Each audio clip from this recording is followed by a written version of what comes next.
Here we are. This is the all-new iPhone XS and the all-new iPhone XS Max. They just got announced today at Apple in Cupertino, and they look exactly like the iPhone X, except this one has a new gold color. And of course, the XS Max is a little bit bigger. But honestly, if you weren't seeing them side by side, it doesn't look that huge. It's not a huge giant surfboard like the old iPhone Pluses were. So the big features to know about this one here, the regular iPhone XS, has a 5.8-inch screen, but the XS Max has a 6.5-inch screen. They are, of course, OLED. They're Super Retina displays, and they are, they feel great. They don't slip out of the hand. They look really good. The screens are really fast. They have 120 hertz refresh rate, so everything can move around really fast. They have better sound, so there are louder, wider stereo speakers on the top and the bottom, so when you're watching a movie, they sound better. They also fully support HDR, so if we can go in here, see if we've got any videos. Right here, you can look at a video. You can see, of course, it looks pretty good. It does, of course, have the notch because it supports Face ID. Face ID is improved on this device. It's a little bit faster. The secure enclave that supports Face ID is a little bit faster. Of course, I'm not paired to this thing, so I don't have that, but I can't show you that. But I can, of course, show you an emoji. That guy's not me. We'll look at that.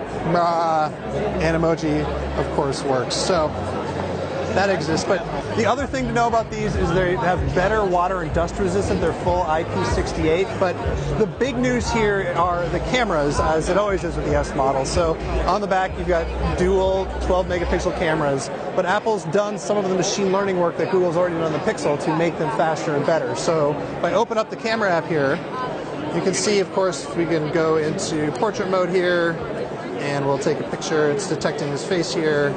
We'll just take a portrait mode, or we can just do it myself. Hey, portrait mode.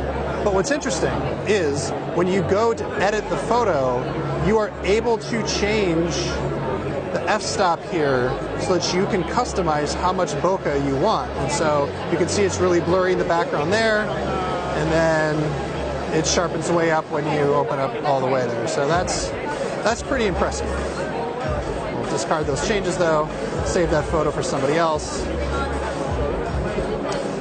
The chip is an A12 Bionic, and that means it's fast, of course. And so if we were to open up one of these games, here's one of the games I demoed on stage called Blades. And it's going to take a second to load, but once it comes, the graphics are, very smooth, and the lighting effects here are very impressive too. So we can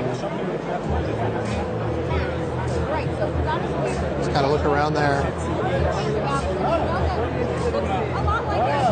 Turns out I don't know how to play this game. Oh, you just tap on the dude. Let's go kill this zombie.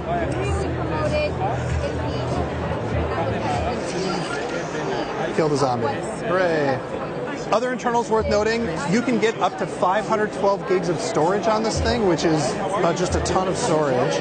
It also has a dual SIM system. So there's a single SIM card here, but it also has an eSIM, which means that you can have two carriers active at once, which is not something that most other phones can do. You might know the Google Pixel 2 has an eSIM and a regular SIM, but it can't have both active at the same time, so that's really nice. And I guess the last thing to mention about internals, it does have faster LTE, which is kind of a big deal. And Apple is saying battery life is a little bit better, about a half an hour longer on the 10 and maybe a little more on the XS Max. But it's not a revolutionarily long battery life. These phones are going to cost $999 for the small one, and this one starts at $1,099 for the bigger one. And they come out on the 21st. You can start pre-ordering on the 14th. Hey everybody, thanks so much for watching. This has been a crazy, packed, hands-on event. We're going to have way more coverage of all of the iPhone news and all of the Apple Watch news, so keep it locked to The Verge.